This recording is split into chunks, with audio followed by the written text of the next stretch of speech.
One of Canada's main rail companies is collaborating with a northwestern BC city to show people ways they can remain safe whenever they're near rail lines.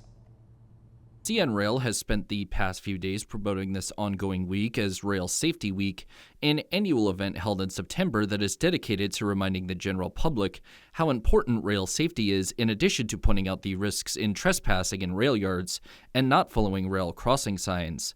The rail company has teamed up with many communities all over Canada for this week, with the city of Terrace being included in that group as well, which makes sense considering how the city's main rail line is set up.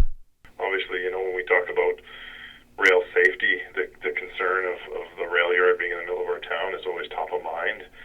We've got the one overpass and we've got the level crossing, and we've had some fatalities over the years of people crossing through the yard. So we're always asking CN to do more and do better and make sure that people are safe when it comes to their trains.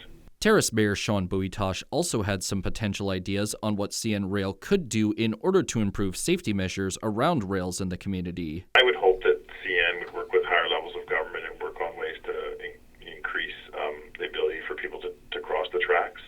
I think on a big wish is a second overpass in our community at some point, but I think pedestrian crossings in other locations than just the one we have, and at least beefing up the one we have. So it would be nice if both the province, CN, and maybe the federal government work together in making our community safer that way. But even with those potential improvements, practicing ways to stay safe when going by train tracks, like not getting unnecessarily close to any tracks or crossings, listening for potentially approaching trains, and looking both ways before going through a crossing are still important.